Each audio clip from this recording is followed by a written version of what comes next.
This is an old coal mining camp. Back in the day, there were 12 coal miners who stayed here with their families. Neat place. Kinda as far out in the middle of nowhere's West Virginia as you can get. Just down the road's an old coal mine, so all they had to do was walk right down the road to get to work. Today it's been turned into an Airbnb. This is where I stayed on my last night in West Virginia. A really unique experience, I have to say, living like an old coal miner. But it's been a long time since any coal miners lived here. They just don't need places like this anymore.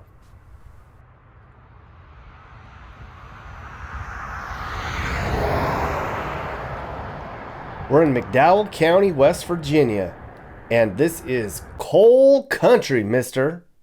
Or it was coal country. There probably isn't a place in America that's seen a bigger boom than bust than where we are right now. McDowell County is now the poorest place in the country. You could say McDowell County is West Virginia's West Virginia.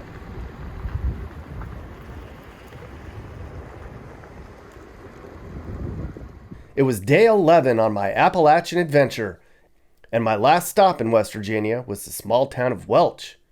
It's the biggest city in McDowell County. That's where we'll spend most of our time today. Driving around this part of Appalachia land is kind of like exploring a real live ghost town in progress. This is not what the United States is supposed to look like. But truth isn't always pretty, and it's not always something you want to see, is it?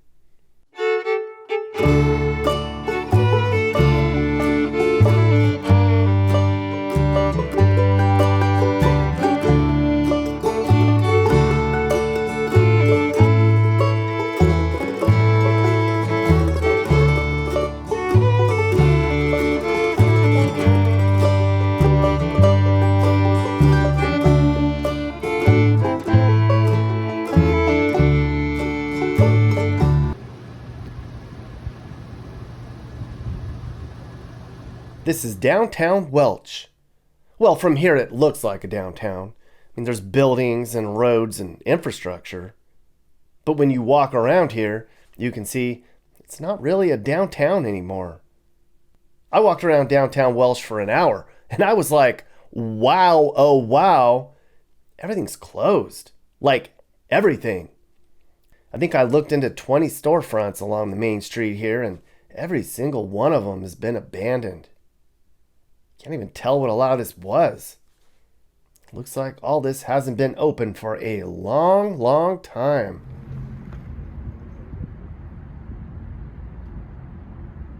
This area had its 10 minutes of fame.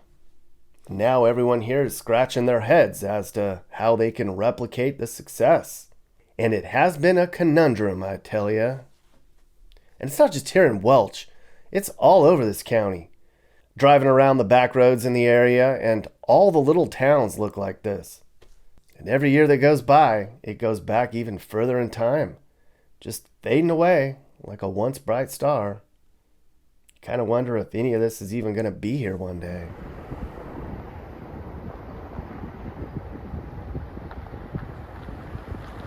McDowell County's in southern West Virginia, right on the border with Virginia. Ask anybody in this state which region's been hit the hardest, and they'll say, gotta go to McDowell County. A lot of us don't know much about this region of the country, except for the negative stereotypes. Folks are backwoods, they talk funny, and they're poor. This is backwoods, and people do have an accent. And yes, people here are very, very poor. The poverty here is just staggering. Half the population lives on government assistance. Disability, Social Security, welfare. 1 in 4 people here are considered disabled, and only 1 in 3 people who can work do work. Suicide rates are super high. People here die 15 years earlier than the U.S. average. And the drug and alcohol use here is just off the charts too. Just about every single negative metric you can think of is happening right here. One website called this the poorest, sickest, most hopeless county in America.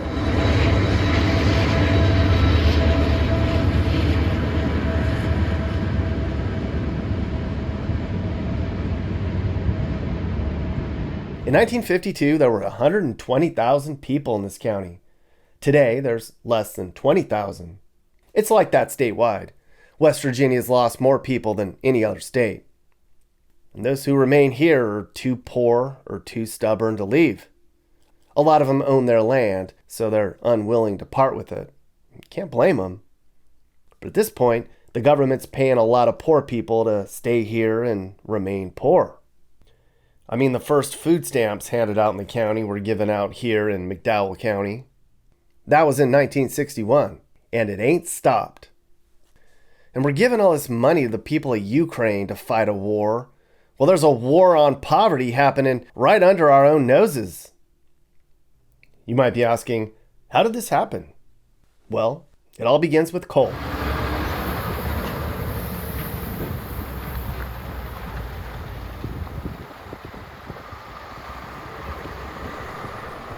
Back in the day when you graduated high school in West Virginia, you had three choices: join the military, go to college, or head to the coal mines. If you chose the coal mines, you got a paycheck in a week, and you could buy a big old fancy truck. Not a hard choice for a lot of people.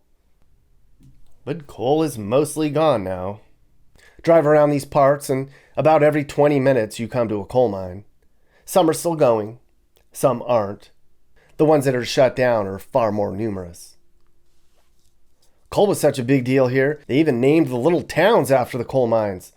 Johnny Cake, Jenkins Jones, Warrior Mine, Jed, Six. This is Coalwood, population 42. This is the entire town, right here along the road. It's an old coal mining town, and the only reason it's here was to house coal workers. That's how things were back in the day. Coal company opens a coal mine, builds some homes, opens some stores, and then brings in the workers. In some of these old coal towns, they even had their own currency. So you worked for coal bucks, and then you spent them on rent and bread and milk. They were wage slaves. Coalwood actually looks pretty good compared to most of the stuff I saw when I was here. Looks like people with pride have moved into some of these old coal company homes. Huh?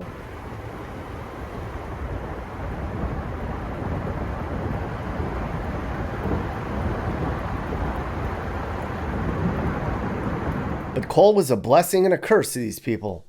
Technology changed, politics changed, and then at the end of the 1970s, all the coal mines began to shut down. The jobs left, and with them went pensions and health care coverage. Some people got out of here and they left to build cars in Detroit or made furniture in North Carolina. But a lot of people remained. This is the only anti-coal thing I saw when I was here. This was scrolled on the side of an abandoned building on the side of the highway.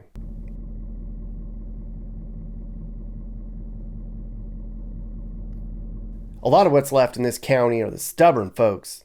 People without work, people with disabilities, and lots of drug addictions left over from the coal mine injuries. It wasn't just the coal industry that got people addicted, though. There's a lot of people here who are strung out who will never set foot in a coal mine. West Virginia leads the nation in overdose deaths, and it's not even close. New Mexico is second, and it's way behind. There probably isn't a single person in this county who hasn't been affected by drug abuse. There's stories of kids killing their parents so they could rob them for money to buy drugs. There's kids being sold as sex slaves. The most desperate things you can imagine are happening here every day. More than half the kids in this county don't even live with their biological parents.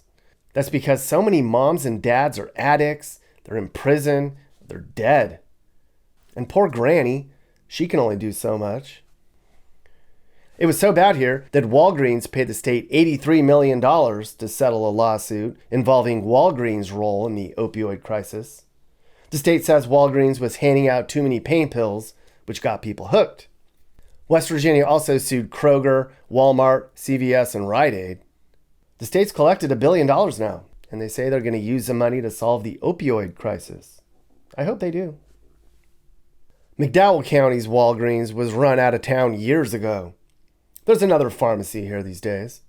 And look, in the drugstore parking lot, there's a sign that they're hiring correctional officers. That's because right next door to the old pill mill pharmacy is the county prison, which also looks to be somewhat abandoned. What is happening here? I wonder how many people got hooked on opioids in this Walgreens and then wound up in the prison right next door. And then across the street from all of that, it's a rehab center. So you leave the prison and you go right across the street to get rehab. At least it's all in the same block. There's also a new fentanyl vaccine that's being developed. Apparently it blocks the good feelings that come with opioid use. Kind of like having your taste buds removed so you don't eat ice cream anymore.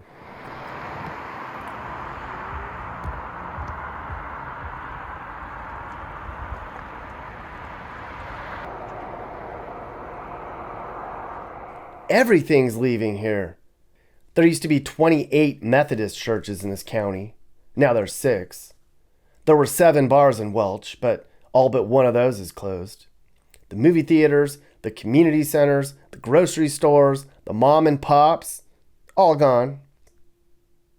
Even Walmart left years ago, and that put a big void in this place. I hear people were stealing so much, Walmart had to shut its doors. I read that employees were the ones stealing the most. A lot of people here actually cried when Walmart closed its doors. They said it was their main source of interaction, where they'd gather and gossip and catch up and even exercise. And when Walmart closed, the tax base for the county dropped, which meant the teachers got a pay reduction.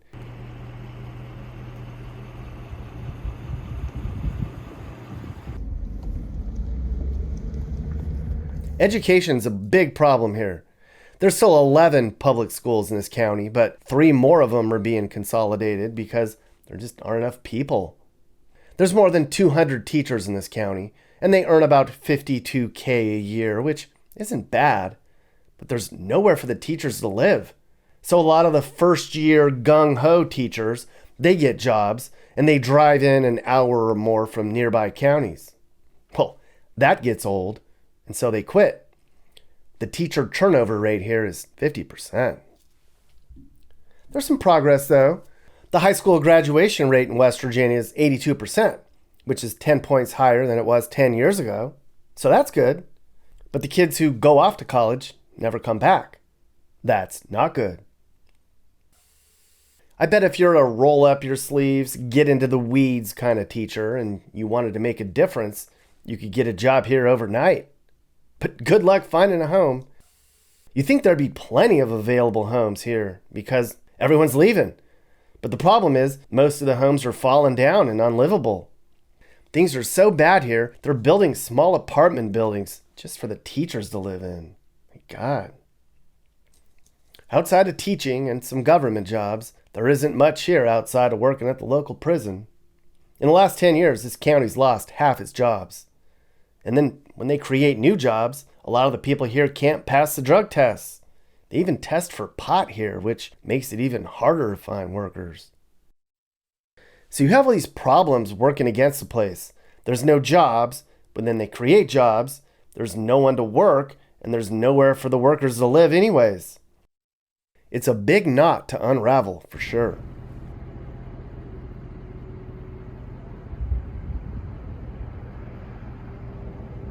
A lot of these places don't have decent internet. Some don't have running water.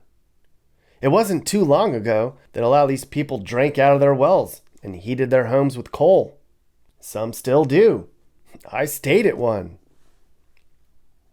Sorry that you're having to see all this. I wish I could wash away your eyeballs, but I can't.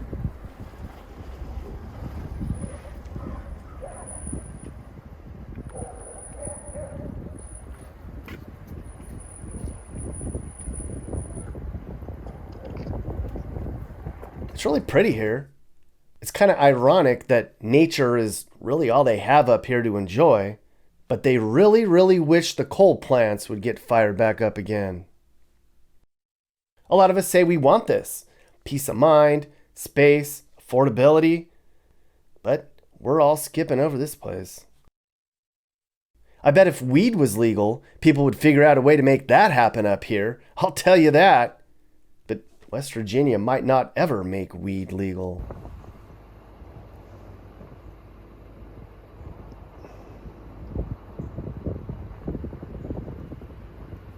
They have churches all over here.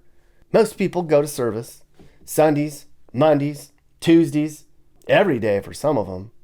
Religion's the number one thing people in rural West Virginia say they care about. Despite everything that's going on, I kept hearing about how people here are positive and they have hope for the future. West Virginians certainly are creative with how they handle challenges. They're honest, hardworking, generous, and loyal, and they stick together.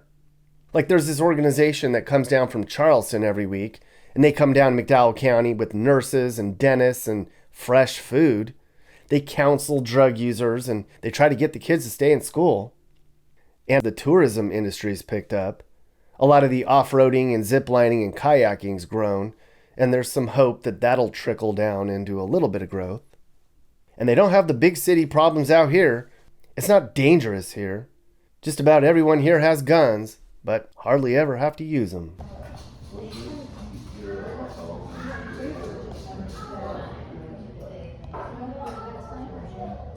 The Sterling Drive-In's a neat place in town. Kind of a throwback diner where you can get your belly full. And look at that menu, people. Those are prices from 1982, I tell you. I got the $2.99 small town salad. Politically, this part of the state's very conservative, but you knew that. It's something I talked about in the last video, about how some of our poorest rural Americans vote as hard red as they can. They're diehard loyal to their land and their politics. But it kind of seems like they're almost blinded by the color of the ticket. They will not budge in their views, I'll tell you that. Guns, ammo, anti-immigration, anti-abortion, keeping the transgenders out of school, keeping the damn Satanists out of town. All of it. I talked to some folks in town, and they said some people around here believe Democrats want to keep this place poor because there's money to be made off of keeping people poor. Interesting. I woke up on my final morning in West Virginia and got a cup of coffee and went outside. It was 20 degrees out and the wood-burning stove was billowing. I stood outside and thought, there's a lot of good people around here who mean well. They just have a lot of things going against them. Before we left, I was kind of checking out all the cool stuff in the room, and I picked up this old little religious book I found. I opened it up, and this was the first page I read. It said, "Never think that God's delays are God's denials. Hold on, hold fast, hold out. Patience is genius." Maybe these people just need to hold on a little longer. Maybe things will get better here one day. I hope they will. I mean, this is a God-fearing state. Where's God? Sandy, you run Eva's House Bed and Breakfast right there in McDowell County where we stayed, and it's a really neat place there. So tell me, what's it like to live in McDowell County? We really rely on Amazon, sadly. There's no department stores. We have a couple dollar stores. There is a few new businesses over the last couple of years, but we try to shop as local as we can, but groceries are quite a bit higher here. So that impedes a lot. And then if you need something, it's almost quicker to wait on Amazon than have to go up to the next county and get something, It's quiet and up in this holler. There's a one way in and one way out, and we like it that way. Mm-hmm. I think that's one of the things that I think a lot of people say they want safe and they want affordable and they want space, right? But a lot of people aren't coming to West Virginia for all that. Why is that, you think? Jobs are not plenteous, so it's hard to make a living here. We have people who will come here and they'll say, "Oh, I'm going to move here and buy a cheap house because, housing's dirt cheap here." Mm-hmm. I heard one of the biggest challenges for businesses is just finding people to work up there. Oh, yeah. Are you a nurse or do you used to be a nurse? Yes. Okay. The unhealthy factor of that part of West Virginia, is it more because there's not good food that's easy to get, or is it the addictions, drugs and booze? Culturally, we're a little bit behind here. Probably, I would say, I would not hesitate to say 20 years behind the rest of the world. How, as an outsider, right, we hear about West Virginians and drugs. Is it that bad there? It is extremely bad. It's extremely bad. After we're number one in the nation for overdose suicides. Like right after people get their food stamps, that day and the days leading after that, there's mountains of suicides all day long. And EMS is just bombarded with overdose after overdose. We keep Narcan in our home, our business, our church. I keep it in my car. I carry it in my purse. We keep Narcan in every place we frequent. We have to. We just have to. You never know when you're going to have to Narcan somebody. And it is, what they do is they take their food stamps to the store, right? And they'll take somebody to the store and they say, okay, I've got $200 in food stamps. And then they'll say, I'm going to let you have this $200 in food stamps and you give me $50 cash. It's a very low ratio, but so they'll spend $200 and they'll give them $50 cash, and that $50 is plenty to get high on. So it's one of those things that you just know, it's just going to happen. Mm-hmm. And it does. It happens pretty frequently. Mm-hmm. What's the reason it's so high there? Like, why is it such a problem for well, in the 80s, when the miners started going on strike and they wanted equal pay and stuff, a lot of mines shut down and pulled out. And that's the most direct effect, economics. It went downhill, so people lost hope. And then you've got a high amount of coal miners here who break their back bending over and going in the mines all the time and stuff like that. So because of that, they got into narcotics were very easily to obtain. About 1980, 86, I think it was 86 or 87. The narcotic industry exploded because they came up with this thing called the fifth vital sign, which pain became the fifth vital sign. Now, when all that happened, there were so many doctors giving prescription drugs here that it was just astronomical. And the big pharmacy corporation hid the results of those studies. They covered up the results of those studies that showed after about 14 days, you start to build an addiction to that. And it starts to, you start to have some problems and you feel better. So you keep taking more, and then you build up a tolerance. So you got to take a little bit more and you got to take a little bit more, and it keeps going on and going and going. Well, because then patients started to get addicted, and then doctors started to realize, well, then they started to see how much money they were making, and they didn't stop. Mm-hmm. Money became the big factor in big pharma, and everybody, it was just so easy. You could go to the doctor and get high quantities of pain medicine that really should have been reserved for like dying people, cancer patients who were on the edge of death, and patients who couldn't breathe because they were dying from black lung or COPD or whatever. Those high amounts of drugs, I'm sure if you hung around any part of time and you listened, you would hear people talk about Oceana. So Oceana is a town where you could get like mountains of OxyContin, and it just flooded that little town. And you had enough in one little community here, you had enough narcotics come into one little town, and it was enough that every single resident of that town, every resident would have had to have major surgery, and to every 6 weeks for 1 year to give them the amount of narcotics to cover what was brought into the county in that one little community in this county. So it was just so easy to get, and it made everybody feel good, and they snorted it and they blew it and They shot it and they loved it, and it just, bam, it's done. And a lot of times with the overdose, what happens is a person will start getting clean and they'll be drug-free for 8 months. Well, they decide they're going to use again, and they'll go back, and when they use that very same dose that they were using when they stopped, and their body isn't acclimated to it, and bam, they overdose. 9 times out of 10, that's really what happens. Is you'll see somebody doing really good, and then bam, next thing you know, they're dead.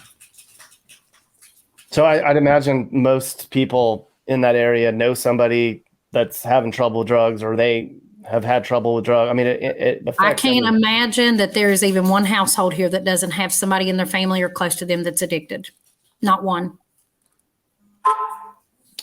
Is there hope that that's going to change? Well, if we can get, we opened up the sober living home, and we can take 6 women, and as long as there are people who are willing to pray and seek and work hard, there will be ladies who recover. We just graduated our first lady 2 weeks ago, and she's 13 months clean. I'm so proud of her. She has her own apartment now. We just got her a car. She's got her first paycheck. She's doing good. If one makes it, it's worth it. So we'll see. There's a lot of grant money and things out there for people who want to try for rehab. We've never gotten a grant for our rehab. We just do it on our own, and we just trust our friends, and we do the best we can. What values do people in McDowell County believe in the most? Politically, socially, I guess, culturally? What's important to the folks up there? I think family is still very important. Family. And I would say, going to church, having some type of religion, the belief in God. I'd say that's cultural value. There is still a lot of pride here. There's a lot of pride in Mountaineers. Like we flood those football games, and we sing that West Virginia anthem. And I think there's still a lot of pride left here. There's still a lot of good people here who really want to see it succeed. I think we come to a point where we almost don't know what to do, that we're so overwhelmed with the drugs. It's like not knowing what to do. But it's about being quiet and not saying anything. That has to stop. We have to speak up. But I would say family, and there's a lot of good, proud coal miners and boys who still want to grow up to be a coal miner, just like their daddy. I've met a lot of men in my lifetime, a lot of men, but there ain't no man stronger than a man that goes back into a hole in a mountain and works 12 hours and comes out. Not always do they come out, but that's that's the strongest breed of men I know. I'd have to compare it to an oil rigger. That's about maybe a steel worker, but I would say definitely that man we say the hole, the man that crawls in that hole all night and comes out alive. That's a strong man right there. Strong man. Give people an idea about some of the challenges that McDowell County has to deal with. I know it's changed there a lot in the last 20 years. Growing up here, we didn't realize how sheltered we were, but this was the booming coal town. This was Welch was referred to as Little New York. So it was a beautiful place to come, and lots of people here. There were over 100,000 people here at one given time. Now the population is hovering around 18,000. I would say that's a very conservative number. And in ways that's good, and in ways that's really bad. It's hard to find good jobs without having to drive. There are people here who have a few good jobs. Sorry, they're going nuts. Somebody just came in the door.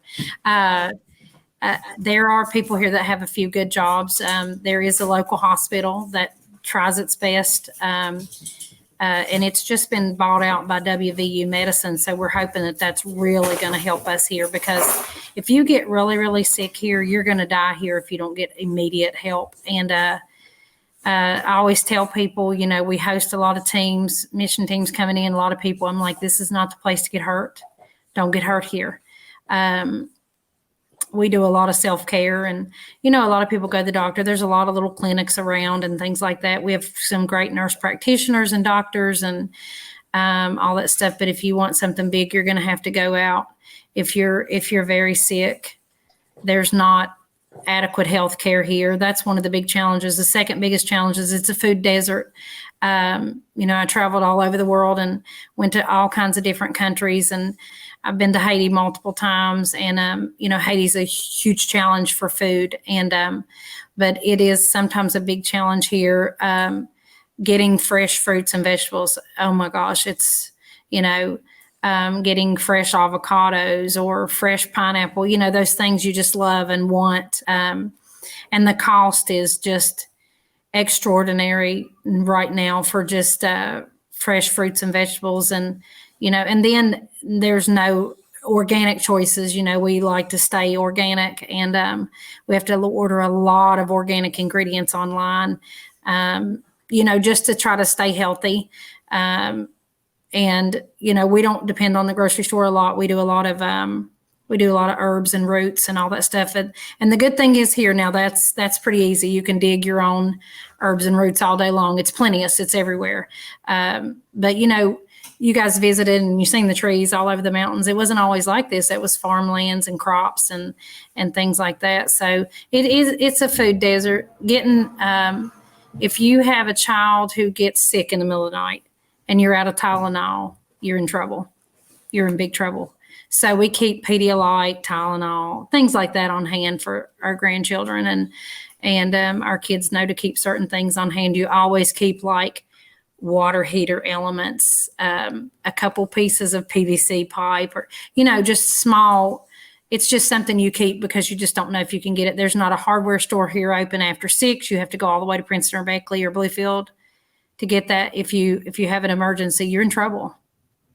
But it's hard to imagine that you don't just get up and run out and get a good breakfast. There's not a Cracker Barrel, and there's not this, and there's McDonald's, and people, I see the lines and they eat there all the time, and I just want to throw up. I can't stand that food. And so it is difficult, just to even go out to a really nice dinner with your family or something like that. If we want to go to, say, Red Lobster, it's a 2-hour drive. And so, I mean, it's challenging. There, we order on Amazon a lot because, Prime is easier than trying to find what we need. It's got its own challenges, and it's got its benefits too, but it does have a lot of challenges for getting supplies and things like that. I preach, and I explained to Tony when I was there, and I don't know if I had a chance to talk to you about. I tell people I'm trying to get people to wrap their heads around small town, cheap, affordable, good people, rural, as opposed to. The one thing I would say to people, if you're an entrepreneur, this is the place to start out. There is money here. There is money to be made. Would I say it's in the ATV business? I don't know. There's a lot of ATV business right now. But like, if somebody came in here and put a sky lift in and charged $10 a head, run across this mountain, there's plenty of vacant land that you can use. A sky lift would make a killing here. A theme park would make an absolute killing. There's no plants here to even like a water bottling plant. And if you go into the grocery store anytime at all here, you'll see that Mountain Dew is the nectar of the gods here. And there's not even a bottling plant here. There used to be, like Coke and Coors. There was a beer plant. The beer plant is now for sale. It would make the most amazing brewery or wedding venue you've ever seen. I mean, that building, it needs a new roof, but it is a beautiful building. Stonework all in the ground. It is gorgeous, gorgeous. So there is a lot of opportunity here. There's no Uber here. There's not even a, what do you call those people who deliver food? DoorDash. There's no DoorDash here. DoorDash. No. Let me DoorDash you some McDonald's fries, That's what But I do. like, say for instance, we had at one time, we had talked about this. If there was a convenience store here that delivered like beer, cigarettes, pop, lunch meat, you know, something like that, it would make a killing here. You would never stop. You would make so much money here. It's unbelievable because most people don't have a vehicle, you know. We don't even have a restaurant that delivers. Yeah. No, we don't even have a Pizza Hut that delivers. Yeah. If you're watching this, West Virginia's got a lot of opportunities, people. Yeah. Get out And of we those would big love cities. to work with anybody. We will absolutely help anybody who wants to open a business here. We can introduce you to people. We can help you. But I will tell you, there is money here to be made. We just have to have people who want to work, and that's hard to come by. That's hard to come by. It is. Are you looking to move and need advice? I do consulting. That's right. I'll sit down and talk about where the next perfect place for you and your family should be. I do it all the time. Together, let's find you a new home that's safe and checks all your boxes. And I can also help you find your new house too. Email me and I'll work with you. I'm not just helping you figure out where to move, but I can help you find your perfect home too. That's right. I know awesome, reliable agents all over the country, and I'd love to connect you to somebody who can help you search for that perfect home. Hey guys, if you learned something new about America or what it's like to live in America, great. You should think about subscribing and turning on your notifications. You can also click one of these videos or playlists for more. This is Sage, Nick's manager. This has been a Corner House Entertainment production.